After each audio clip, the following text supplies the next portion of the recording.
I'm Miranda Rake. And I'm Sarah Wheeler, and this is The Mother of It All, where we take on motherhood through the lens of culture and culture through the lens of motherhood.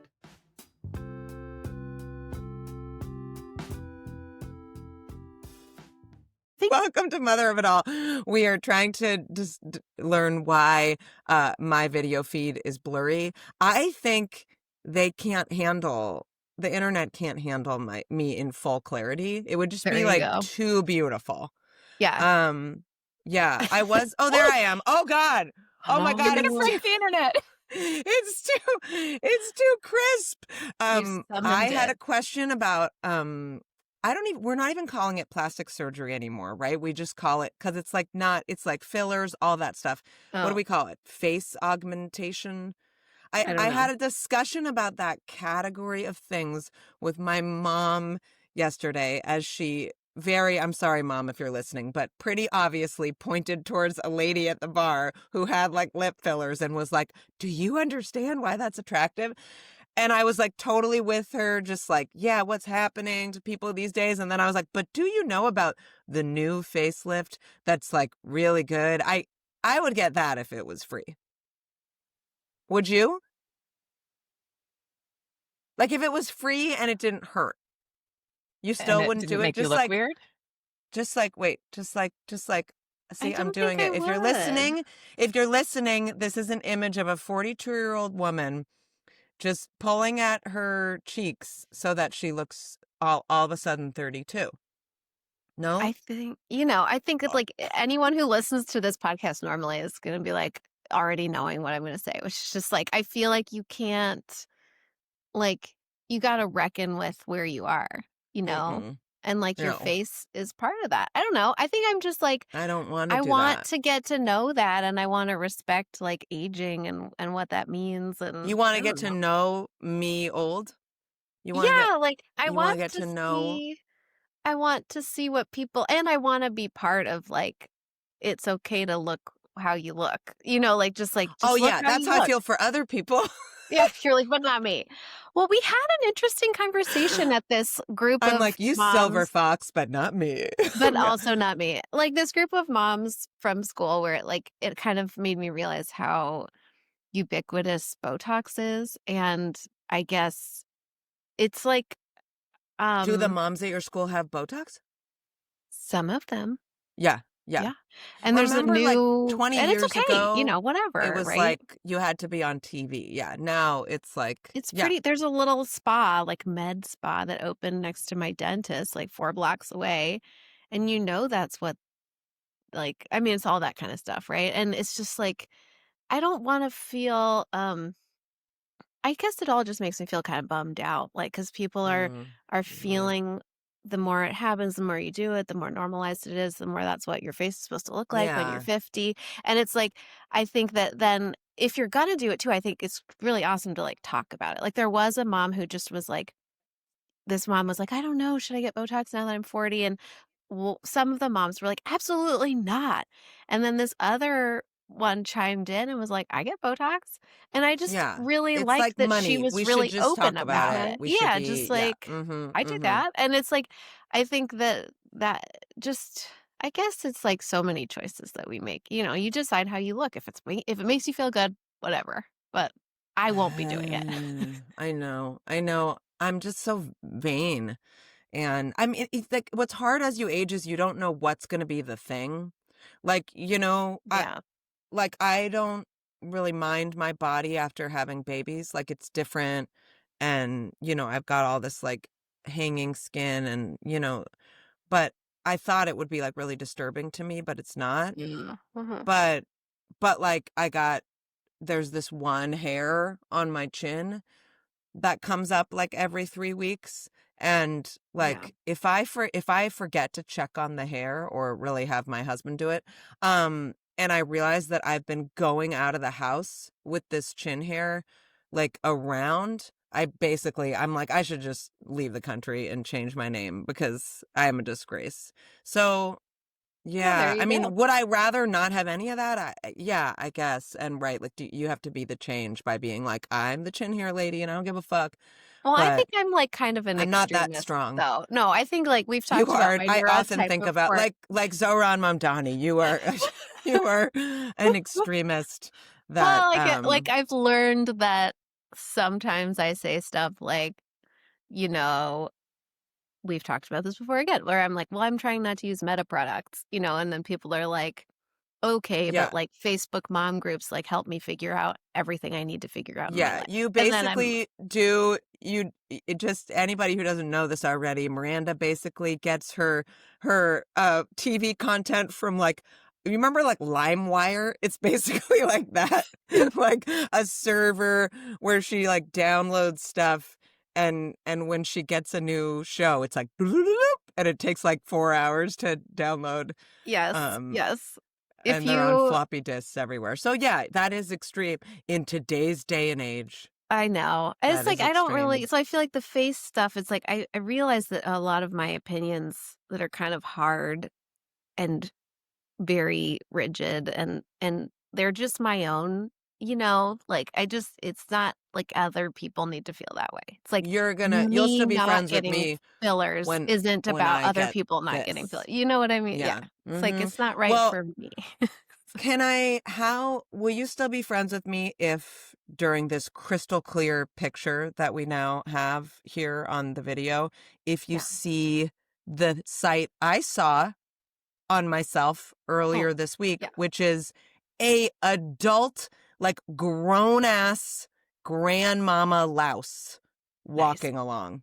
Nice. Will you Yeah. still be my friend? If a louse Yeah. drops from my head like it did on Saturday, which is probably just if we just go down from like the big horrors of the world to the small Yeah. horrors, the Yeah. most horrifying.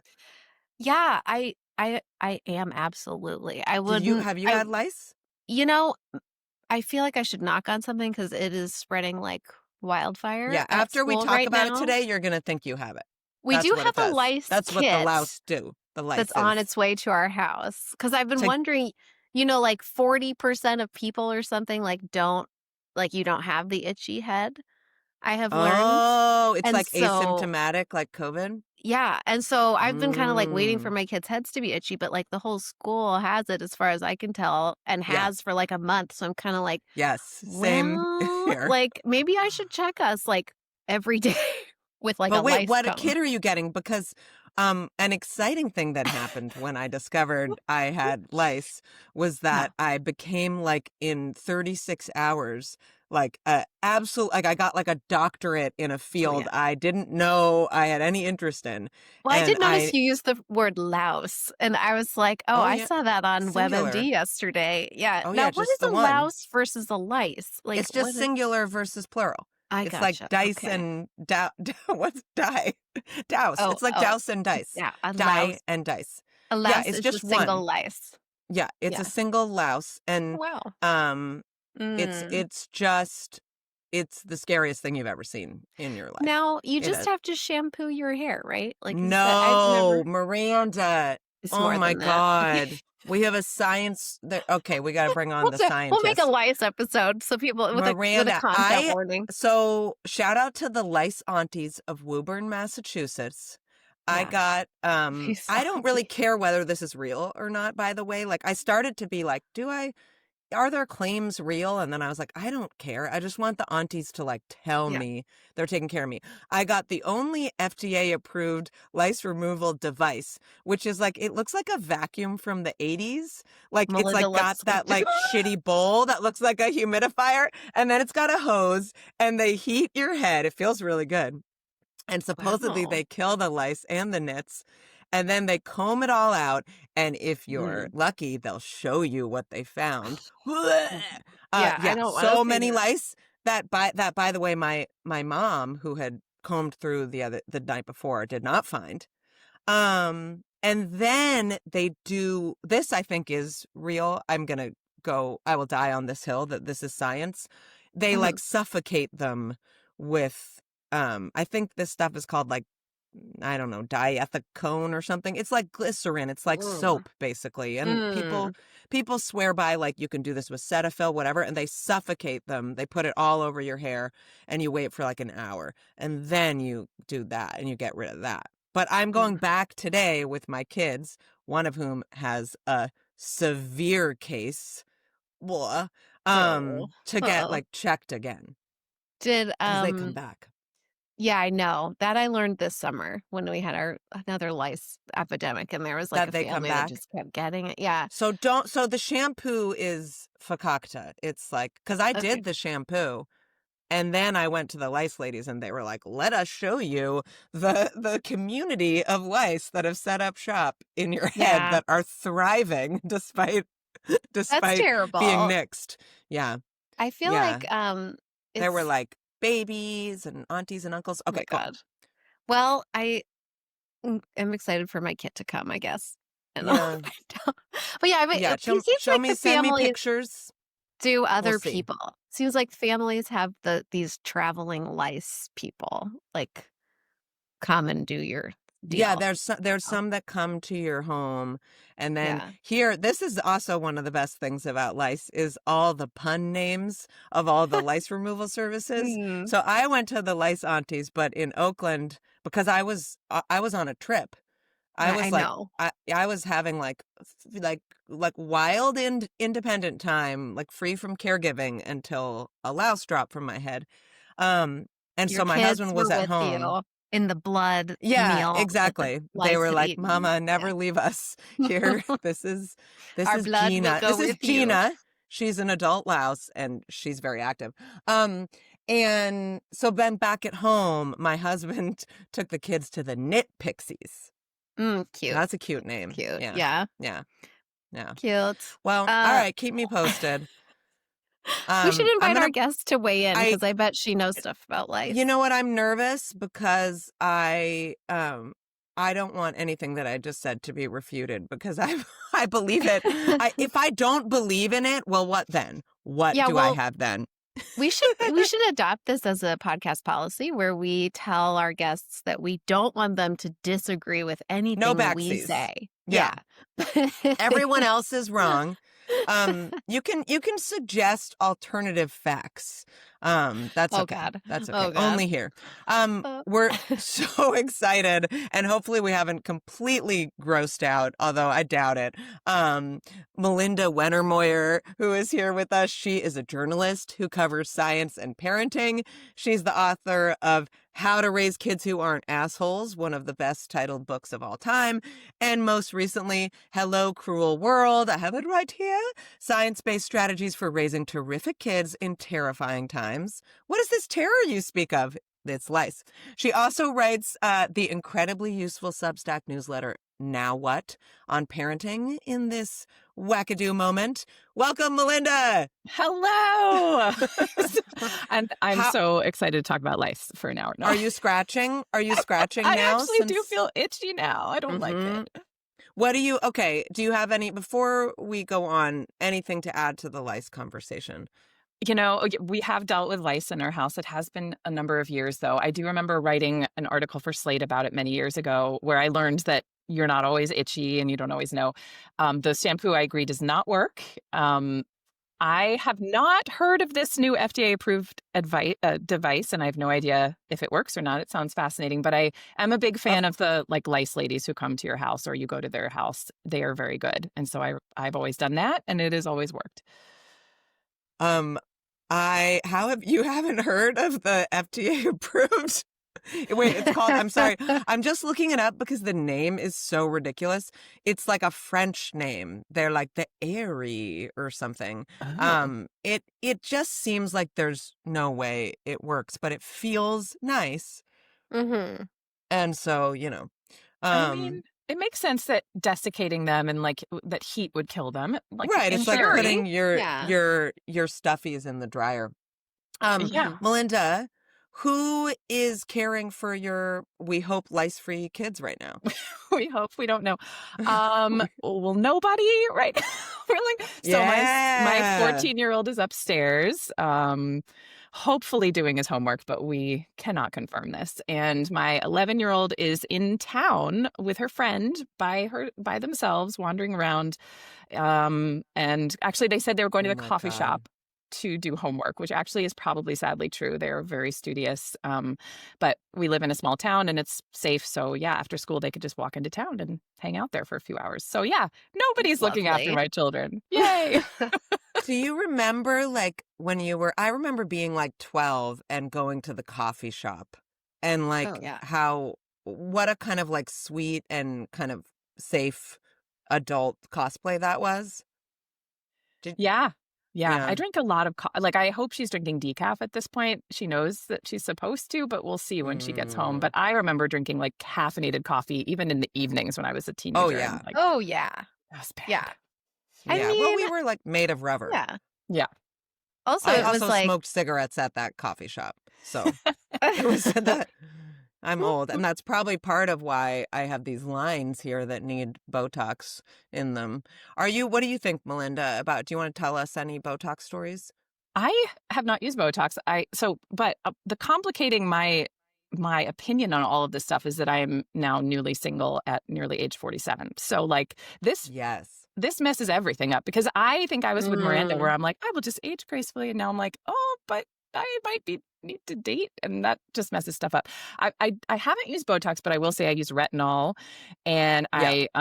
I would have gray hair, but I don't. So, you can make your own conclusions about that. the hair thing. Yeah, I would do that. I feel like I wanted to I didn't want to keep going on that train, but I was like, I would maybe dye my hair. I have thought about that. Like, Have you never dyed your hair? I have, You're I have just, never dyed my hair. because it's like I have forever. So it's like, I'll just keep going. It's not like a moment of decision. Oh, I I think had a that a moment. lot of it's like lazy. Oh, I'm just you kind didn't of dye lazy. your hair either. And then what'd you do, Melinda? Like you saw one gray or you got divorced and you were like, it's time? It was a little before the divorce. I just remember I switched to a new salon and she was like, you know, she's like, she's like, your brown is a little dull and you have a lot of gray. Like, what are you thinking? And I was like, no, at first I was like, no, I want to stay natural. And then I don't know what it was, but one day I just was like, you know what? Screw it. Like, let's see what this is like. And she was like, it only will last, it'll fade after a few months. And if you don't like it, then you never have to go back. And I was like, oh, I like this. My hair looks much, much better. Like, yeah. You look quite luminous. I mean, if I was on the dating scene, I would be snatching that up. Yeah, I do think that I have heard that like, because the standards have changed, that if you are in the market for someone to newly, choose you and your physicality, that like what they're looking at is a different scene. Yeah, it adds a whole other layer of, I don't know. It's crazy. Yeah. And especially if you're like app dating and they're looking at pictures and you're like, oh, I don't know. It's icky and hard. I would want to ask questions about that the whole time. Right now probably or don't. on the date? No, right now I would like to ask Melinda questions about that. But I thought you meant I'd like to go on dates and be like, what have you done? Come on, tell me. What do you got? Fillers?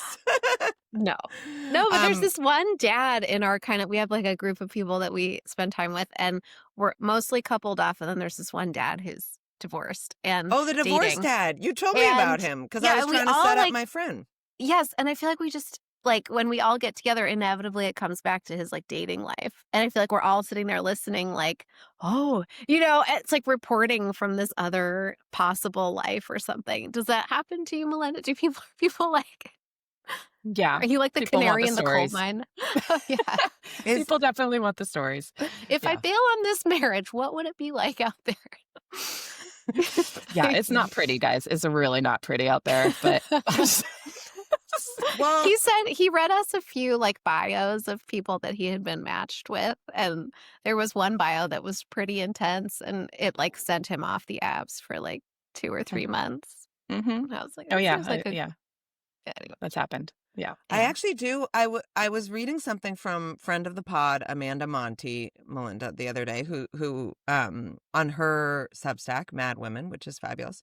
And she was talking about, she is newly divorced, and she was talking about feeling like sometimes she gets a feeling from her friends who are still married that they think she thinks she's better than them for being divorced. And she was I like, read that. it's, Yep. I read it's that newsletter. not, she's like, it's not, that's not true, but it's not like totally false. And Oh, I don't know if you have any thoughts interesting. about that feeling or that dynamic between your friends. Oh, I think it definitely exists. I do feel like my married friends sometimes wonder if I'm judging them. And as for whether I am judging them, honestly, it kind of does depend on the quality of their marriage. It's not that I'm judging them, it's that I'm thinking like, but Yeah. it could be better. Like, Yeah. let's talk about how it's not judgment exactly. It's just like, but maybe let's open up the possibilities here and think about like what would your life be like if you weren't with this guy anymore. So it's more that like I want to have conversations with them and have them start thinking about it. But it's only like certain, it's like if I really don't think it's a good marriage and my friend is not being served by it, then that's when I have those thoughts. Yeah. It's real. Well, Yeah. I think there's something, I mean, like that's what we want other people around for, right?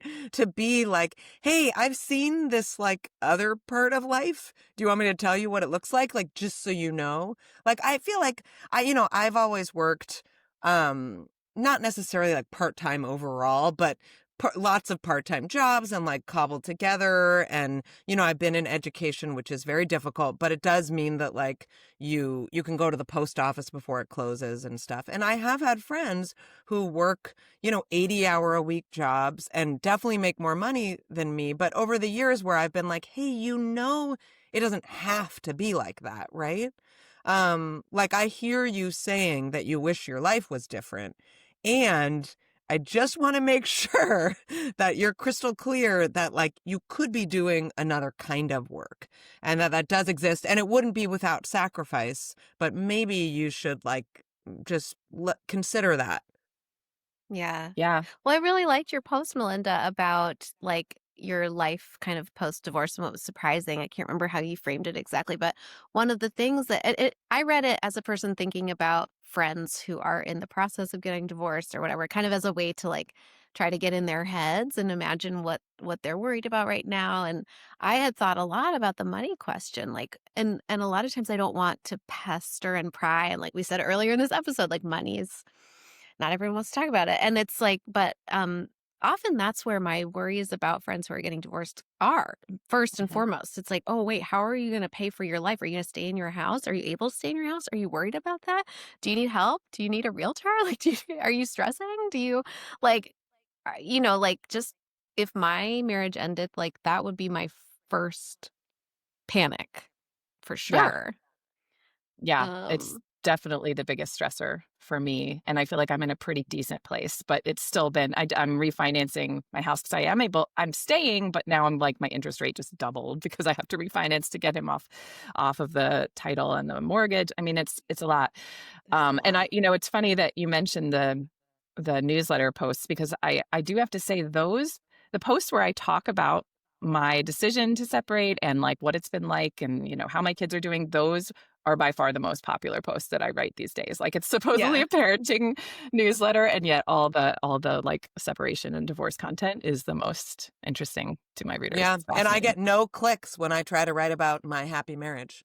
No, it's complicated. It's all complicated, but yeah. Well, I think there's like, you know, I think that the less that we talk about things kind of day to day, the more people seek people they don't know outside of their lives who are like, bravely explaining this, right? Like the Botox thing. It's like if it feels either too intense or too taboo, to get that from the immediate people in your life, then like of course it's you can imagine people sharing that like, hey, I know maybe you're interested in this, let me send you this post. Or Yeah. and there's a voyeurism too, like I think that it can go both ways too, that married people, married women can feel superior to women who either haven't been married yet or are divorced. So depending on where you're coming at it, like there can be the pleasure in that too. Yep. Or the Mhm. comfort of like, well, I hate my marriage, but like at least I'm not dealing with refinancing, which is Yep. just so complicated. Oh my gosh, I know. I've never done it, like, by myself before. Like, when I bought a house before, it was, like, with my ex, and he kinda handled stuff, and now I'm like, "Oh my god, like, what is happening?" I mean, I'm figuring it out, like, it is empowering, I'm figuring it out, but Yeah. boy, it's it's not really fun. Yeah. Mhm. Yeah, Yeah, you're like, yeah. did I want to know about this? Did I want to sign this No. many docu-signs? Like, not Yeah, really. I not But, had really. this I had yeah. this conversation with my brother's partner who started dating my brother like at 40, 41. They just had a baby. And so, as like a single person, she bought a home. She moved to a different place. She got her, she went to med school. She became like the director of a nonprofit. And we were talking about how when couples kind of couple off earlier on in life, right? And they kind of go through these developmental stages together.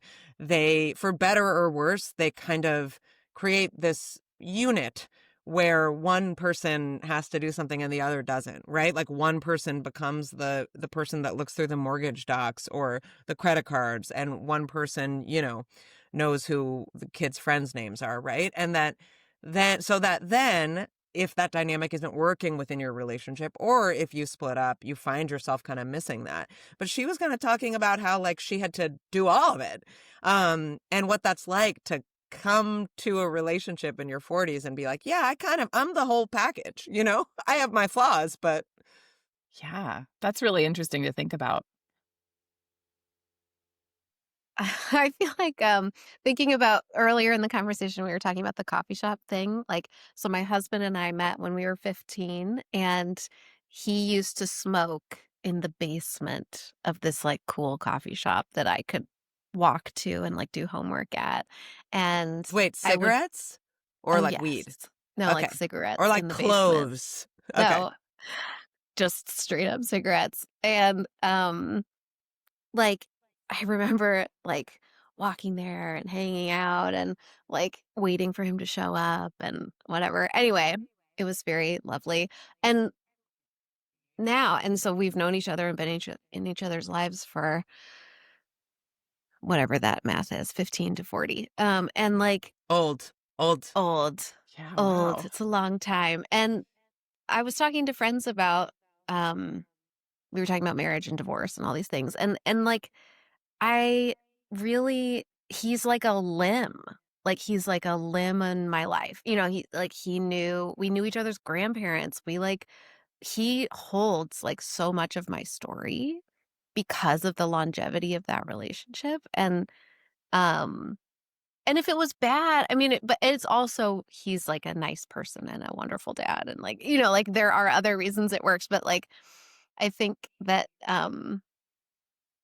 but sometimes I am, like, in this divorce moment, like, I feel like there is a lot of divorce in kind of the early mid-40s and, taking stock, and I'm totally in that taking stock, like, phase, and I wanna get into your perimenopause series that you've been doing, Melinda, so this will lead us there maybe, but, but I where I've landed for now, like, I was talking to this friend, I was like, "I don't know if I'm just lazy or, like, am I too lazy to imagine being with someone else at this point? Or am I, like, afraid? Am I comfortable? Is it okay to be comfortable?"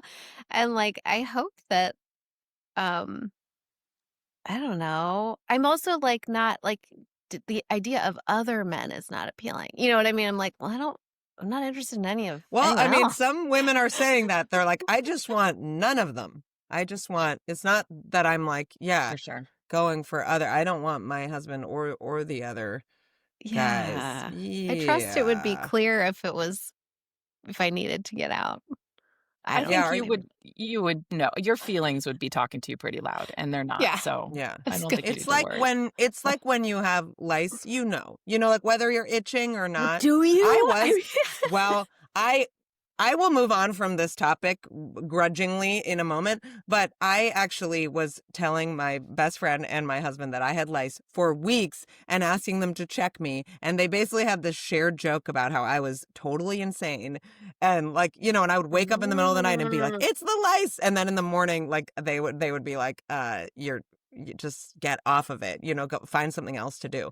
And then I was right. The only good thing about having lice is that I was right. And so I There you do go. think trust your instincts about your marriage. If you feel something creepy crawling on your sense of, trust and desire, look into it.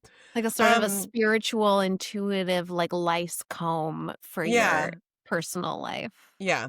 Okay, enough about adults and weird bug infestations. I Okay. want to talk about kids for a minute. I do maintain some interest in them. Even, even though I frequently tell them Just a to little give bit. me space. So I was thinking, Melinda, I was like, when did I first encounter your work? I think it was 2021 when you were promoting your first book. And at the time, I was an educational psychologist with 2 young kids, and we were like still pretty deep in the pandemic, as I'm sure you remember. And I was feeling quite disillusioned with all of the theory and the research I'd learned, in graduate school about how to raise kids. I was feeling like this is insufficient, it's incorrect, or misinformed given kind of the world that we're in.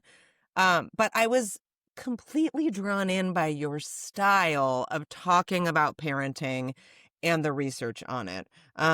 Because, for listeners who aren't used to your work, you have this kind of mix of curiosity about what we know and don't know, and like a desire to have some kind of guidance as a parent, right? Like let's look at what we do know and see if it can help us. And you have humility around all of it not being as clear as we would like. And I think that is very almost impossible to find. I remember reading a piece that you wrote about school choice, Melinda. This was like a number of years ago, which was a topic that Emily Oster had discussed in her book, The Family Firm. And her discussion I felt was totally myopic to like larger parenting goals that might go beyond optimizing our kids or like making them be the best people. So like, and you were able to look at that research, you were able to talk about what in the research seemed reliable and what wasn't, but then also these unquantifiable factors that might be involved in a choice like that, like what kind of world you want to see for your kid, that still should factor into your equation. So I thank you for that. And I want to know, given all of that, how are you thinking about parenting in this moment? Oh, yeah, good question. I feel like all of my parenting research that I do is inspired by my own like questions and anxiety. And that's been true from like the first pieces I wrote for Slate, where I was like, oh, yeah, I'd love to write a column where I'm basically answering my own parenting questions, like looking to see if science can help. Right. Yeah. And I've always been like really interested in like, okay, what do the nuances say? Because there's so many nuances in research and whatnot. But now, as I've done so much research and interviewed so many people, and especially for the second book that I wrote, I found that like, each chapter in my second book covers like a different Hello Cruel World. Yes, that's the name of it. Each chapter covers a different like characteristic or skill and how it develops and what we can do as parents to help nurture it in our kids. And what was so surprising was that like these researchers from such different fields were telling me the same things. Like I thought, oh, I'm going to get so granular and there's going to be so many and I was actually worried about this. Like, I'm going to get like conflicting information from like the people who study media literacy versus the people who study self-compassion. Like, they're going to like disagree on something that you should do as a parent broadly or whatever. Yeah, and those self-compassion heads are really antagonistic too. Yeah, they're awful. And like, I thought it was going to be really confusing and contradictory. And I was like, what am I going to do with all this? And then I found that like, the same themes kept coming up from all these different researchers studying different things. And I found that it was actually like much more simple than I thought it was going to be. And that was really nice, I will say. Like it was a little scary too, because I was like, what if I write a book that's too repetitive? But it was really reassuring. And so I feel like now I've kind of gone from like this like nerdy, like super detail oriented science writer about parenting to somebody who ends up talking about like these same big themes over and over again, because that's really where the research points like to what's important. that's an interesting evolution. And I just want to note for our listeners, like, absolutely experienced expert, parenting journalist just said that they also have parenting anxiety. But so that evolution, yeah, from like kind of the nitty gritty matters to like, it's actually just a few themes. What would you say those kind of main themes are for you? Yeah. I think a lot of what I talk about now has to do with how we think about and how we deal with feelings in general, both our own and our kids. And I know, and that's You just like, stuff them down, right? You just stuff them I mean, all the way down and they all the never way come down. back up. Yeah. We just try to like get rid of them in ourselves and in our kids like that. But that's what we're told we should do. Like, right. It's so funny because some of the questions I've been doing a lot of, like interviews like this. And so many of the questions, like the premise of the questions will be like, how should we as parents stay calm in this crazy world? And the premise is like, we need to always Yeah. be calm. And I'm like, Yeah. How do I wait, increase no, my no, patience? Yeah. right. Like, how do I not have feelings in front of my kids? Yeah. But and I feel like that's not possible, and B, like pretty misguided. Like, we have this cultural idea about feelings being bad, like feelings being like bad feelings, especially like being a prerequisite to mental health issues, like feeling sad, feeling frustrated, feeling, disappointed. Like too much of that means, oh, you're going to be struggling your whole life with a mental illness. Um, and I feel, and Lisa D'Amour does a great job of talking about why this is problematic in her book, especially The Emotional Lives of Teenagers, which is one of my favorite parenting books. Love it. Yeah, I feel like we have all these cultural ideas about feelings that are just counterproductive, both for us as parents and how like dealing with our own inevitable feelings, and for like how we engage with our kids when they have feelings and what we think about those feelings and, what we do about them. So that's like a big Mhm. picture theme. Yeah, Yeah. that's an Yeah. interesting, I think about that a lot in the context of like um the language around like nervous system regulation that comes up that's kind of in the pop culture, whatever pop psych world right now. And that I find really compelling and like is interesting and I'm curious about it and whatever. But I think that um there's this like um Dr. Becky, not to just like rag on her all the time, but like, um a lot of parenting influencers who do talk about like being regulated around your kids or like co-regulate with your child and um like this language is putting a lot of pressure on parents, yeah, to always be like, you can't meet your child calmly when they're having a freak out if you're also like having a bad day. And there's not a lot of space in the kind of at least popular dialogue, I feel like, for like being a human and an adult who is like living a complicated life as well. And I think that was one of the things that kind of I think Sarah and I had talking about today with you, where it's like, this is a really crazy time and parents are very overwhelmed, kind of like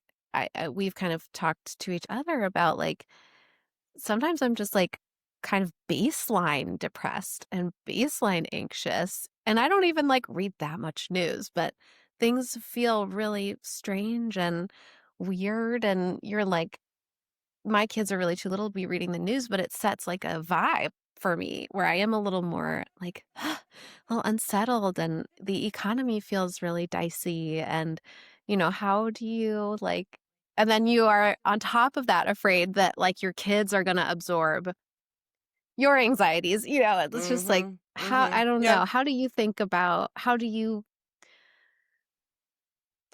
coming to your kids with your own emotions? Like, or, Mm. do you shield them? Do you like, how do you kind of navigate that? I mean, my kids are older, I think, than your kids. But I do think that we don't always have to try to hide or shield or protect our kids from our feelings. I'm not advocating for us like screaming at our kids all the time, of course.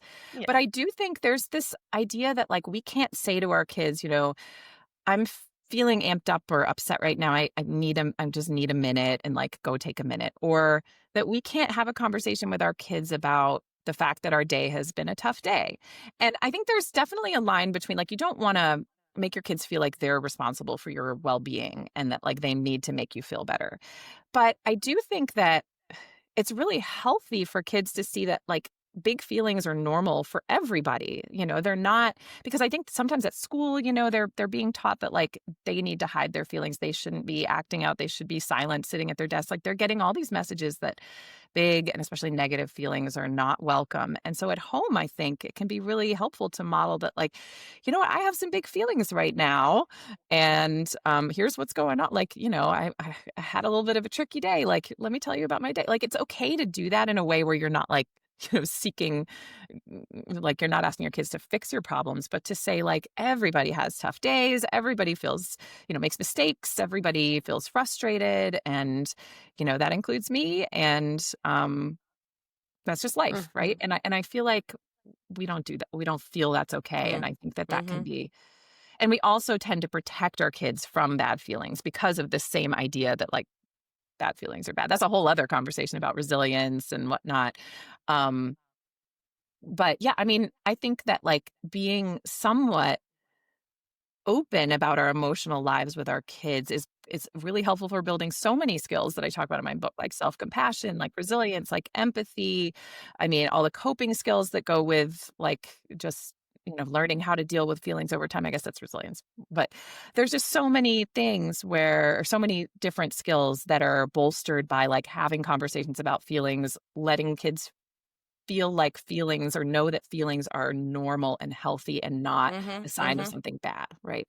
Mhm. Yeah, Mhm. I think that, as a kid, like my kid has sometimes big feelings that come out in like physical ways sometimes. And pretty early on, when he was much littler, it was a bigger thing. And I remember like, I don't even know where I read this or how I figured this out, but like something that worked was like when I had to like physically restrain him sometimes was to say, and I don't know if I was saying it to him or to myself, like, I remember saying, like, "I'm not, like, afraid of this big feeling that you're having, and it's totally fine that you're having it, and I can't just let you hurt yourself or hurt our home, or hurt me, but I'm gonna just help you, and it's okay to, like, be having this, and I'm not afraid of it. It's gonna be okay. It will pass like a cloud, and I'll sit with you," and, like, it was like the every feeling is okay, is like to try to myself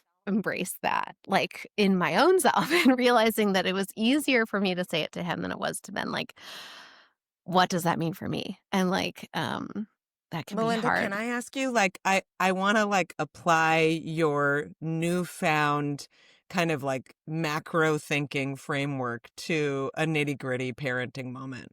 Because as I'm sitting here kind of digesting what you were saying about your evolution, I am thinking like, oh yeah, like in your first book, you were talking more about like how do I specifically think about sleep or food or and you are talking now about more like character development. And that might be part of that might be like you got to have a new book, but I think what I'm hearing you say that really resonates with me is that one of the ways that you are figuring out how to move through the world as a parent, particularly in a very unprecedented time, is that this kind of small stuff doesn't really matter so much. So I'm thinking about like my kid, my son is 9. He takes guitar. Um, he goes to guitar every Thursday with Dan, the guitar man. If you're in the Bay Area and you need a music teacher, he has a ponytail. He's an absolute sweetheart. Love him.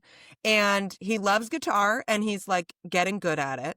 And Dan tells him to practice every day and he does not. And we've had, discussions about maybe you just practice a couple days. Um, it and it's hard for me because I want him to be someone who understands that you have to work hard to improve at something and to be able to commit, right? And that kind of conflicts with my desire to kind of, I'm a neurodivergent person in a world where I feel like I wasn't given enough opportunities to just like do things my way. And so I want to respect that too.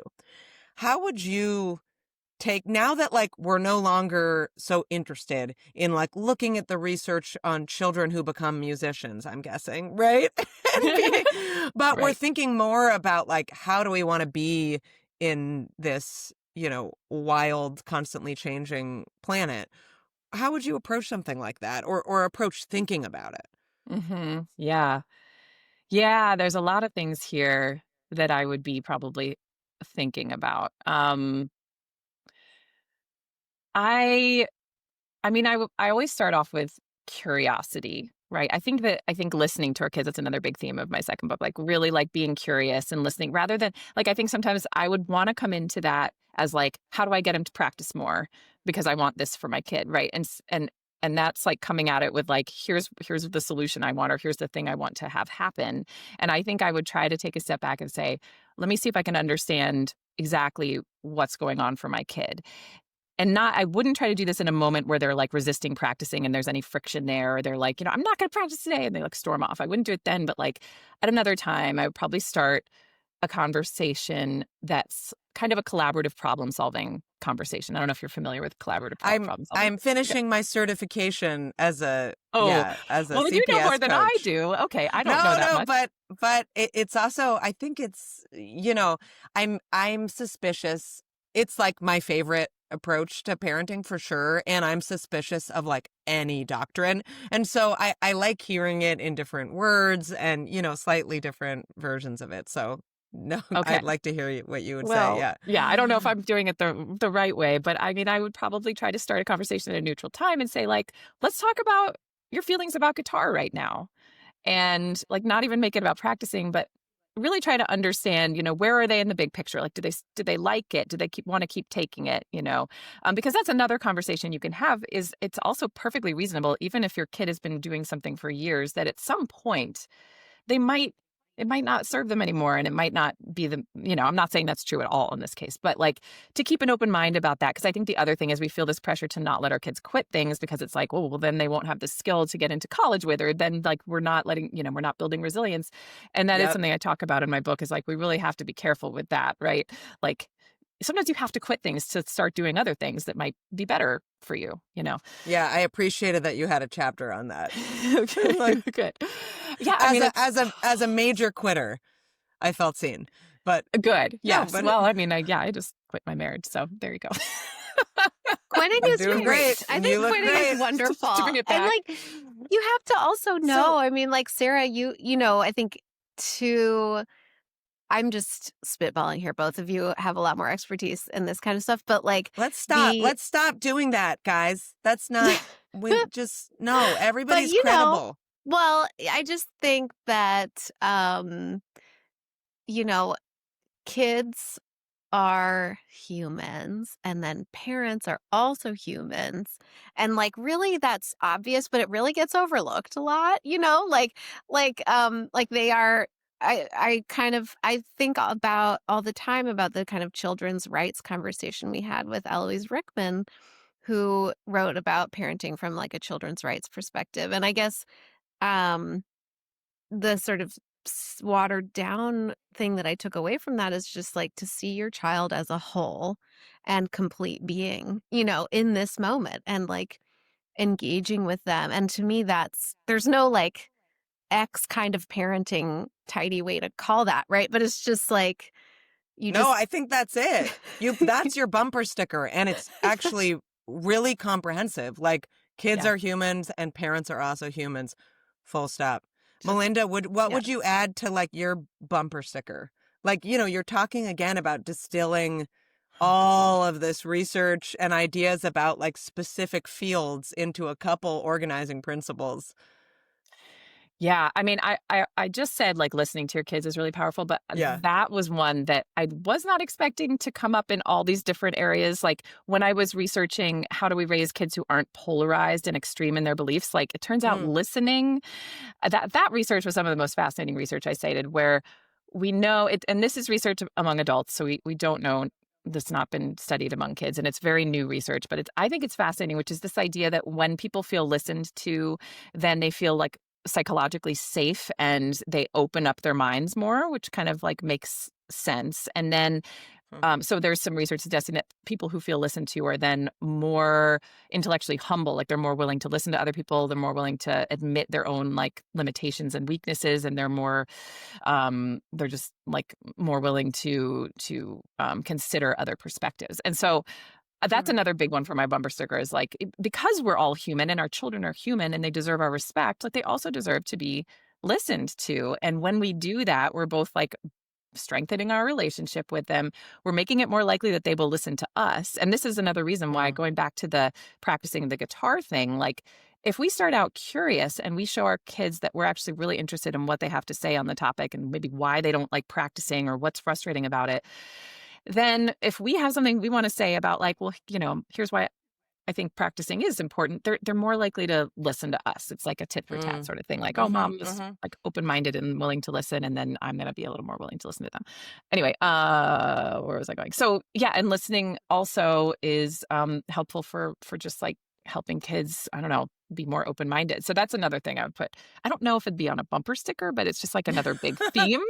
Just listen to Yeah, your we'll put it kids. on, like, Listening is a better. It's more wall. important than talking maybe, like and I think as parents, we feel like we Yeah. have to always talk at our kids and, like, correct their misconceptions and, tell them what to do, and listening is just as important, if not more There is a important. lot of pressure to talk. Sometimes an exercise I do with my parent coaching clients is I'm like, what if you just try to shut up? Just see what happens. Like at this moment where you're always having tension around, just around brushing teeth or whatever, just see if like you just don't say anything for a while. What happens? Or do you just notice that you would have filled that space? Yeah. Um, Yeah. yeah. I wonder too, Melinda, it's like I went to grad school like 15 years ago, so I was looking at all of that, like theory about parenting then. And sometimes I think we already kind of know everything. Yeah. I'm kind of like, I will see a new thing and be like, oh, that's just that old thing. We already knew that. Or someone will come out with even like something that's huge, like, the research on grit. And I'm like, yeah, we kind of knew that. You just like repackaged it. Um, do you think like there's a point in continuing to research parenting and children? Uh, do you think there's a point in continuing to talk about it? Are those two different things? That's a really good question. I mean, certainly the circumstances and of childhood, like, the way our kids are living is different from how we grew up. I mean, they're surrounded by technology, that's the big thing that jumps out at me. And so I do think we need research on like how's this new environment that our kids are growing up in Yeah. affecting them and how do we navigate that, right? So there are going to be Okay, I'm changes, sold. Yep. but and I also think sometimes like the new research will just like frame something slightly differently, and I feel like as a parent sometimes I hear something and it doesn't click and I'm like, I don't really, why does that matter, or like that doesn't make sense to me, and then I'll hear it said just or framed slightly differently and I'm like, oh my god, like this is blowing my mind, and I'll realize like, wait, I already knew this but it's just being described slightly differently. And so sometimes I do feel like research is helpful that way too, where it just like shines a light on it little bit differently in a way that might resonate with Can you think people. of a time where that happened to you? I Oh god, it happened pretty recently, I and think I do know I know what you're saying. Um, that there can be yeah. value Or too to like a just kind science of a writer slight update. Mm. like you gets a hold of a boring paper and pulls out the Oh, nugget that's like, yeah. "Oh, dang, like, I Right, never thought right. of it that way." Or they pull the nugget, they pull the number that shocks you, like, your recent perimenopause series, like, had this number about, like, the average woman goes to, like, 5 different doctors before they get a perimenopause diagnosis, Yep. and that blew my mind, and it was the fire. I had this vague idea like it's under recognized, or, doctors don't really, it's hard to get proper treatment, but that lit a fire for me. Just the way you framed it You to mean you like got a keep hot flash?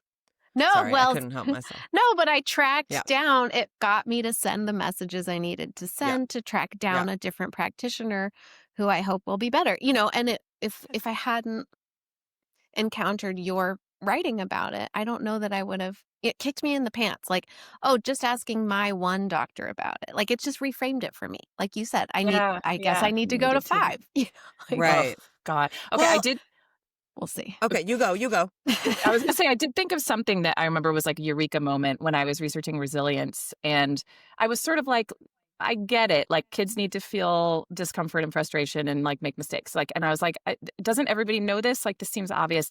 And then I remember talking with someone, and I don't remember exactly how it happened, but I remember talking about summer camp and like parents who um bring like everything for their kids to summer camp, like fairy lights and, all the stuffies. And then they send all the care packages. And for me, I was like, that seems a little like overwrought, like what, but okay. And then somebody was like, well, that's the same thing. That is, they want to protect their kids from feelings of discomfort at camp. Like they want to protect their kids from Mm. any kind of feeling of like not being at home and not being like, in the same environment they're always in. And so they're trying to literally like change their environment in order to protect their kids' feelings. And it's also about protecting the parent, preventing parent anxiety and wanting to like not feel anxious for your kid. But I was like, oh my gosh, that's a form of overprotection too, where we're just like, we don't think it's okay for our kids to feel any sense of like missing home or being in a bed that's not as comfortable as home, and we think that's bad, and so we like do all these things to Right. sort And of it's not prevent it. just because of like what's interesting to me about that example is like there are a lot of, 2025 layers on that, right? Like how available products are on Amazon, right? It's like, and how Yeah. much people are selling stuff to you. Like it's camp season, you're going to start getting ads. Oh my God, there's fairy lights and you can put a battery in, and like there's an AI thing that says mommy missed you or whatever. I should get that, right? So there's all of that, but there's something very kind of tale as old as time about the core of that instinct, which is I'm trying to protect my kid, which is something parents have done, for all time from a level of discomfort, and so it's time for me to assess whether this is like an actual danger or Mhm. something very reasonable that my child should have some space to learn in. Yeah, Right. that's super helpful. I also think like I appreciate, God, see, you're my favorite person to talk about research with because, like, with the perimenopause study, right? Like, the critic in me is like, well, I mean, 5 doctors, is like, sure, the 200 women they surveyed said 5 doctors. But the point is, like, even if that exact statistic is not replicable or applicable like exactly to your life, the main interesting idea is that maybe it's really hard for women to be recognized for going through perimenopause, and you should know that, right? And doctors should know that. And I do think that I wish that we took research more like that as like a suggestion of something sometimes. My brother was talking about this study where like people were listened to a radio with like ideas that they agree with and ideas they don't. And when it was an idea they didn't, they were more likely to turn up the static or turn down the volume. And I'm like, that's a beautiful study because it is not telling us that that is literally what people do. It's saying, hey, probably we could consider the idea that people don't want to hear things that they don't agree with. And is there anything not harmful but good that helps us kind of think about doing? Yeah? Mhm. Yeah, Okay. absolutely. Yeah, it's All right, just we like solved it. gets you thinking about it and musing on it and like reflecting on it, and that's Okay, I want to play a quick game before we let you go. Which is that I have written down some statements about parenting and children, oh. and I want you to respond, Melinda, just without thinking. Your choices are absolutely, absolutely, nah, and it's complicated. Okay, you got that? Absolutely not, and it's Okay. not. I'll try my Mm-hmm. best. Mm-hmm. Mm-hmm. You can freestyle. The spirit of this game is quite loose. So Pressure is if your low. responses get that way, it's okay. Okay. Okay. Okay. Let's see. I'm gonna start with kids should spend more time with their parents. Nah. Okay. Kid uh Young children should only play with wooden toys. No. Parents are people too. Absolutely. Roblox is toxic. Oh, it's complicated. Wait until 8th. Absolutely. Children are in a mental health crisis. Oh. It's complicated. Okay, I mean, great. it's like, yes, Good. but people misinterpret. Oh, yeah, it's complicated. It's complicated. You should watch TV with your kids. Absolutely. Processed food is bad. No. Okay. And my last one was about quitting. It was I should let my daughter quit the cheer squad. Oh, well, I mean, read the chapter. The fourth answer is read the chapter. Read the chapter. Yeah. And the processed food thing is probably, it's complicated, but I'm sorry, I had a knee jerk. Like there's so much pressure on parents to be feeding their kids a certain way. And I also think it's like not great for a number of reasons. And so that's why I was like, no, but it's complicated. Also food deserts, like some people only have access Exactly. to. It's complicated. Worrying about we'll do whatever we can not to let any of this get taken out of context and put all over the internet. But Okay. but I do like, are there any of those you want to, I will give you a moment to expand on any of them if you feel like you need to justify your response. I feel okay about them, I think. I think one, actually, I was surprised by how quickly you said, nah, for kids should spend more time with their parents. That wasn't too quick, was it? I feel like I sat there for a minute. I thought you thought about it. So I feel that you thought about it. I think that one for me, it just brings up the whole, like the resilience over protection thing, where it's like, we shouldn't be letting our kids be independent because the world is too scary. We shouldn't let them walk to school by themselves, like all this stuff. That's what that brought up for me. And I really want to push back against that. Like if our kids are in a safe place, then we should be letting them do more stuff on their own and be away from us more. But obviously it's a complicated question, and there's other contexts in which, people might be thinking of that question applying that might have a very different answer. I love spending time with my kids, and I don't want to imply that people shouldn't spend time with their kids, but I do feel like in the cultural moment we have, the pressure on parents and the anxiety is like, are my kids safe? Do I need to protect them more? Do I need to be around them more? Do I need to follow them to school, et cetera? But this is why I love you, Melinda. And this is why we need more of you in the world, is that, like, for most things, you're like, well, it really depends on like who you are and what you're, you know what I mean? Again, it's hard to find that sometimes, and I understand, to sell a book, sometimes there's a lot of encouragement to get more dogmatic. But I still think you prove that you don't need to be extremist, as we talked about earlier, like in order to be compelling and helpful. It is kind of funny that we started this podcast to be in that place of nuance in the parenthood conversation. And then, sorry, my husband is toddler locked out of our house right now. Like it's like a little, like he can't get the little plastic. It's on the top of the door, and he's got his arms full of groceries, and I feel really bad.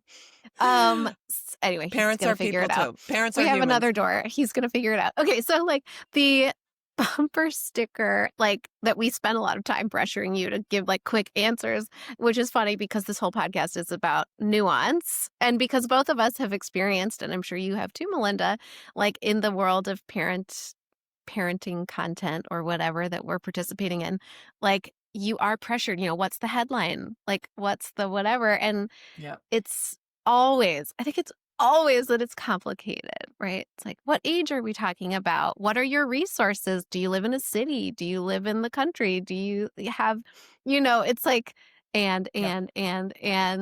Except I just want to say, I just agree so much with that. That's like everything that I believe in, Miranda. And I think I think it was pretty clear that kids don't have to just have wooden toys. Just to the person that invited me to a toddler birthday party but requested only wooden or wool toys, I just want you to know we have an expert here.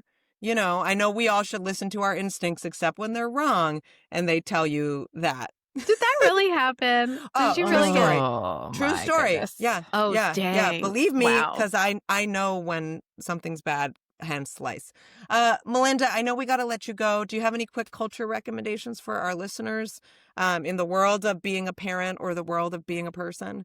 Well, I just finished reading sociologist Alison Daminger's book, What's on Her Mind, and it's all about mental Oh. labor, and it's based on her work interviewing parents, couples about the mental labor that gets done in their home and who does it and how they talk about it. And it was totally fascinating because, as we probably all know, women do most of the mental labor in most families, thinking, planning and figuring out stuff that needs to happen with families. And what's so interesting is like the way that we tend to rationalize it. And both the men and the women, and it's fascinating. I'm going to run an interview with her very soon in my Substack, so you can read about it there too. I would love to read that. That's an interesting layer on a thing that I think we spend a lot of time on this podcast thinking and talking about, right? Is like, but how does that kind of work for us, or how do we explain it away? Yeah. Yeah. All right. I'm in. And also Hunting Wives. Is that still happening? I loved that. Yes, I recommend I didn't that see too. it. It's like I don't know. It's somehow it's like the thing that I mention all the time when I want to be ridiculous. Is that a show? Is that a TV show? Totally ridiculous. So Miranda, it's on you. If you had a computer, you go to that, and there are these websites that give you more than one show. You can choose. It's crazy. Oh, I've heard of this. Mm-hmm. I've heard of and this. You just get it right away. And sometimes they're about Texas Republican ladies that all hook up. Yeah, that's basically the whole show. Yeah. Oh, Sweet, wow. Sweet. Oh, yeah. Have you guys been listening to the Lily Allen album?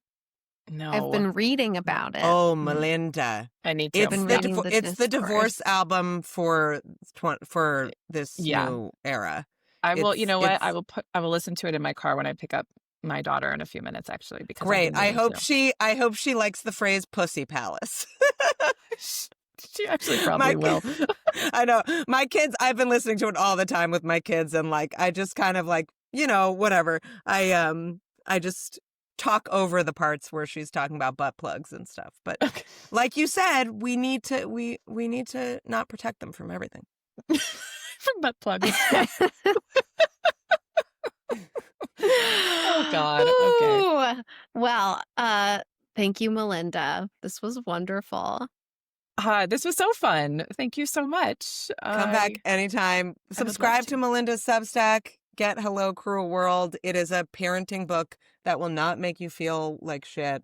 We'll have you thinking about some interesting things that just align with like value and big picture, like you said, and get you out of your head about every little decision being important. I'm so glad you liked it. Sorry, I'm getting like I feel like things are. You gotta go. I'm sorry. You gotta go. You are needed. Texted me. She's like, "Can I decaf one?" I don't know what's going on. Get out there, girl. All right. Thank you so much. This was amazing. We appreciate you. Thank you. We'll see you next time. Bye. Bye.